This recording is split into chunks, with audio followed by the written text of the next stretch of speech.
Disclaimer, I just want to say this is a mug game and this is not to be taken seriously, so YouTube staff, thank you for understanding that this is just for entertaining purposes, please don't ban me. Ireland.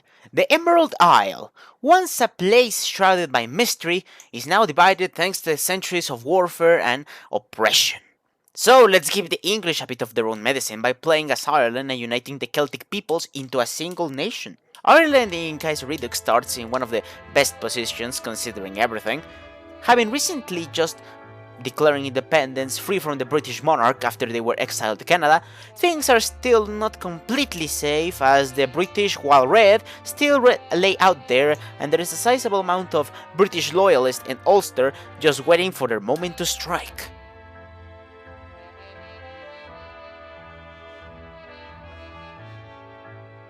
But we shouldn't get too gloomy. With our independence hero Michael Collins and his, I don't know how to pronounce that, right hand O'Duffy, things remain stable for the while being.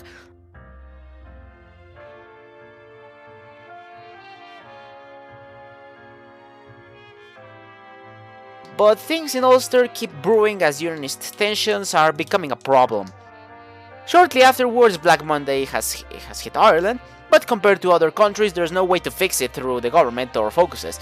We just have to wait until the market fixes itself. The true laissez-faire way.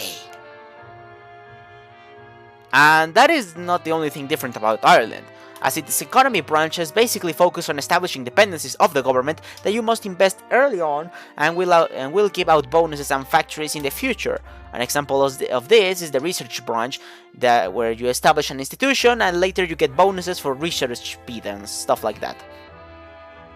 Best of all, it's its 20th anniversary of the Easter Rising, when finally said enough is enough of British oppression. Truly a moment to celebrate. This has made it so that the remnants of the anti-treaty IRA to resurface looking to end the illegitimate republic born from the Irish Free State and restore the legitimate republic declared in 1916. While we could crush this insurgency, maybe it's time to make peace with our fellow Irishmen and redirect our fight towards the Anglos. So, with somewhat of a treaty drafted, the Irish Republic born from the Free State will be abolished in favor of the 1916 Republic, combining both the IRA and current administration into one.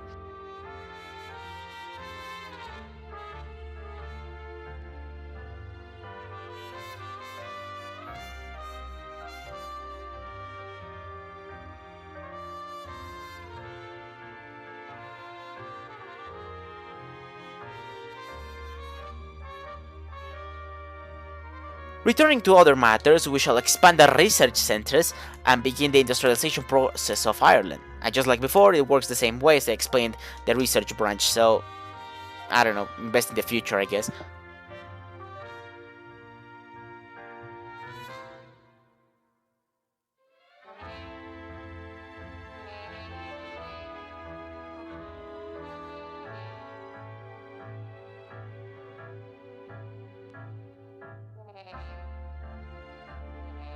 With the legitimate Republic of 1916 being restored, now the question of whether we shall restore the original flag of the Republic has come into question.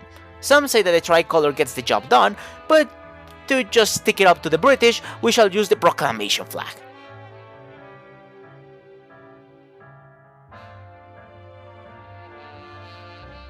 And hey, Black Monday has finally ended, so that's one less problem to worry about. Now back to the political situation, now that the economy is back on track. The first issue, of course, is the church. While secular in nature, Ireland is deeply Catholic, so we need to decide the role of the church moving forward. Since we're gonna go full national populist Ireland in this playthrough, it makes sense to go fully religious, so it's time for the church to have a say in political matters once again. Also, we shall start to promote our own language, as many have forgotten that Ireland once spoke anything other than English. But the 1937 elections just so happened, so it's time to, well, have the other matters on hold. Back on the election matter, it seems that the Socialists managed to win a narrow victory, surprising all. With this unprecedented victory, Collins has now a crisis.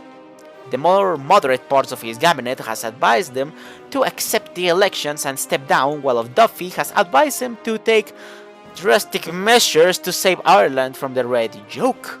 Collins, not ready to see his precious Ireland become a slave to the Red Wave, has decided to dissolve the government and institute a personal dictatorship as a temporary measure.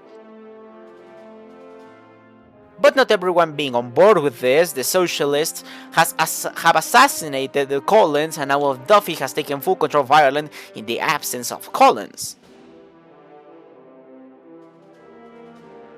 With the chaos in the streets after Collins' death, O'Duffy has decided to hand over the control of the nation to an eager group of right-wing elements, the architects of resurrection, seeking past Celtic glories.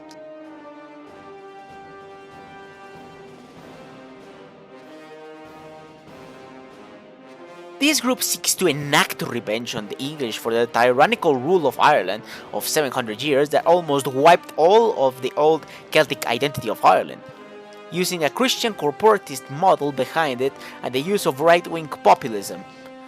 This will certainly be an interesting experiment.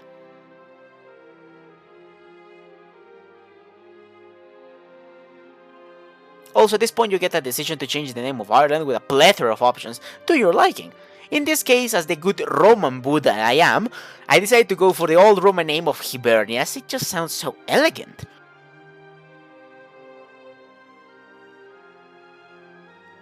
There's also an event to send support to our IRA brothers in New England, and I first thought, great, we need to support our brothers overseas, but then I later saw the flag of New England, and well, I don't think Mr. Lovecraft is a fan of Celtic Catholic culture, so that was a mistake. Our first order of business is to get rid of the syndicalist disease. We shall remove any leftist influence from the minds of our Celtic people. Also, for those thinking that we are not tolerant, well, I mean, we might not be tolerant to leftist ideologies, but we are certainly tolerant to all religious matters, as we even have Gaelic Taoist syncretism. Yeah, if that's not being religiously tolerant, I don't know what is. Like, Gaelic Taoist syncretism, what is this, Crusader Kings 3? Many within the right-wing spectrum in Ireland propose we adopt an integralism model present in countries like Portugal, Brazil and Mexico, but a leader, whose name I can't pronounce, has denounced these preposterous ideas of an outdated monarchical system. We have no intention of going back to an archaic aristocratic system just because others are doing it.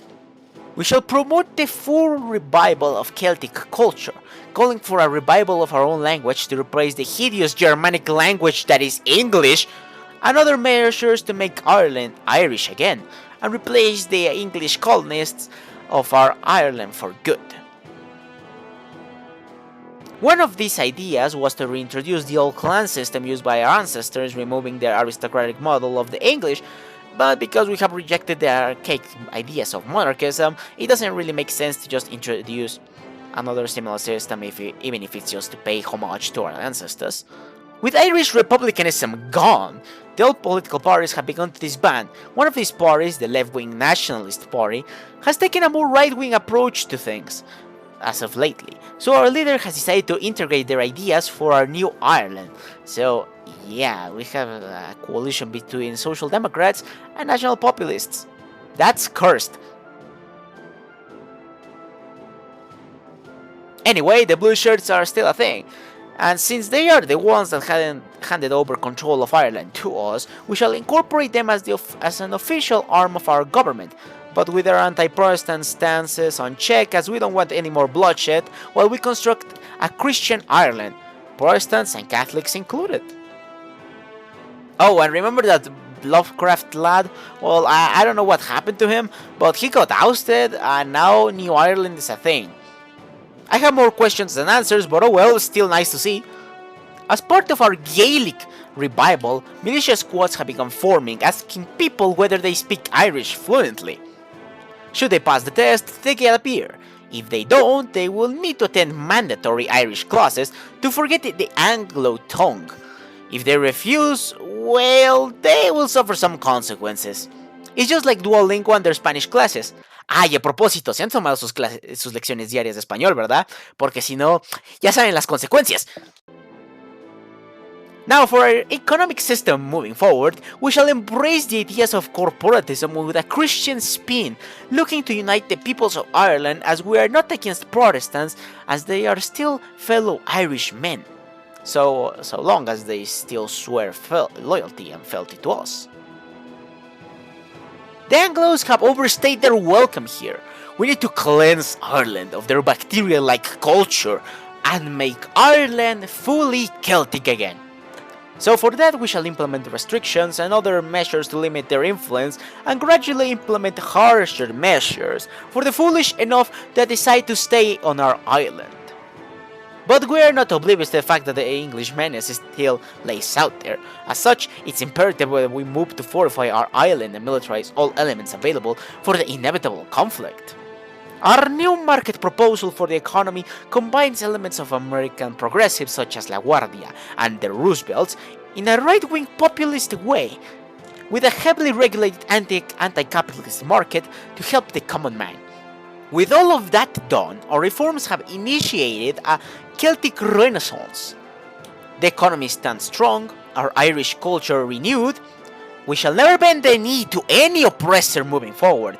Now, we hold our faces high in the prospect of our new pan-Celtic dream.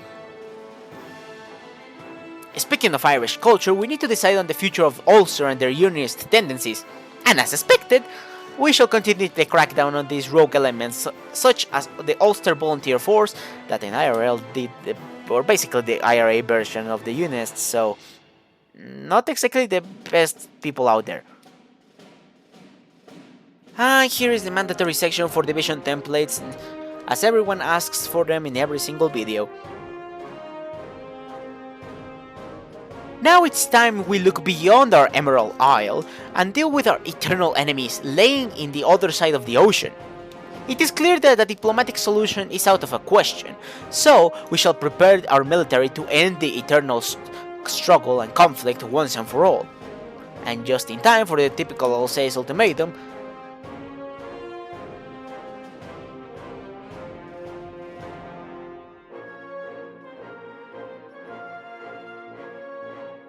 and now with the British distracted with Germany, it's time for us to begin our own military operation and destroy the Anglo menace. Mere hours after the declaration of war, our armies crossed the sea over to the British mainland. Or that's what I would be saying if I had researched transport ships. Oops. Anyway, after a few months of that whole ordeal, the invasion began on the 5th of April. As our boys set foot on Liverpool, while not heavily defended, the city was taken after some resistance, laying the groundworks for the rest of our troops to arrive.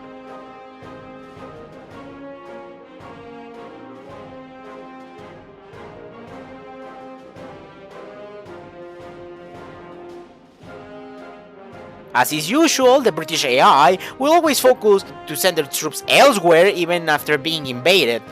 As such, the war was relatively easy as we cut off the British troops from England and Scotland, while rushing down southwards to take the capital of the English dogs.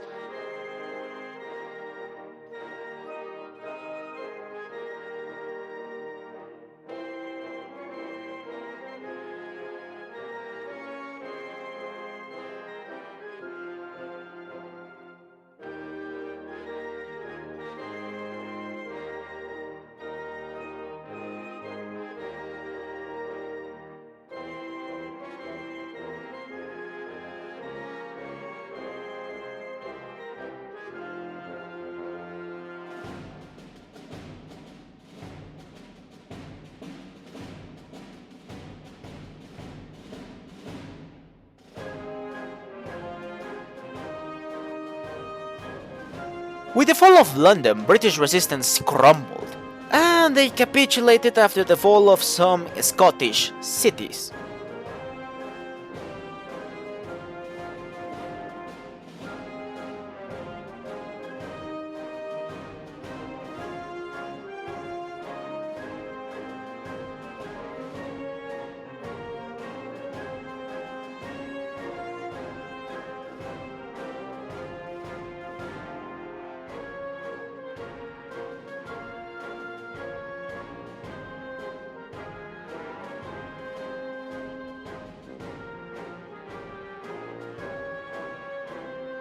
But now we had a serious issue. How the hell were we going to deal with the French? Well, it appears the gods have listened to our prayers, as the French were open to negotiations of ditching the British in exchange for us leaving the war effort and they taking any lands that the British held overseas. So we have free reign to have our way with the British.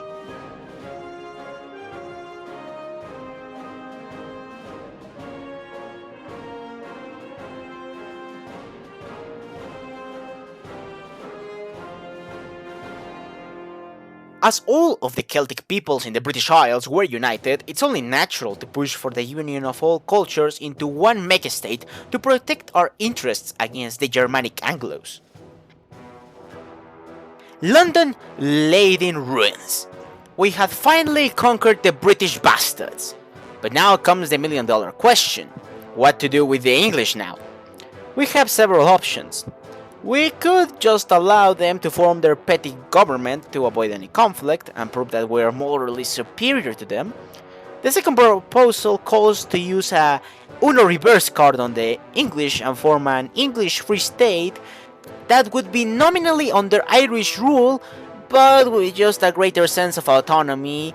We could just keep a normal occupation for a while, or go for a really radical option. It's time to give the Anglos a bit of their own medicine by completely destroying any sense of Englishness and replacing their entire culture with our own, just as they tried. While it will take time for it to be effective, with this we will finally have our ultimate revenge. Of course, the Anglos have taken up arms against this and formed the English Free Army, looking to remove Irish rule over England. A bit like the IRA of our own. So instead of your typical IRA memes of car bombs, we now have car bombing, but with a British twist, so somewhat like this.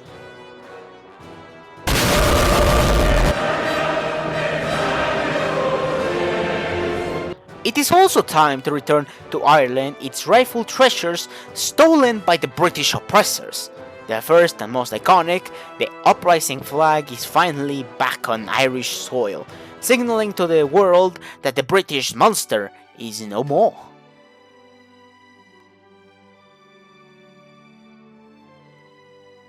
But now an even bigger issue comes into play. While we have decided to push for our pan-Celtic dream, we must decide up to what extent we shall go. We can stay content with the British Isles and get a special modifier. We could push for the traditional Celtic lands of Brittany, Galicia and others, or completely liberate our rightful lands and push all the way into Anatolia. With the destruction of the British boogeyman, it is clear that we have what it takes to liberate our fellow Celtic brothers, even if almost all have been extinct by now. No matter, we shall push towards Anatolia until all the historical Celtic lands have been restored.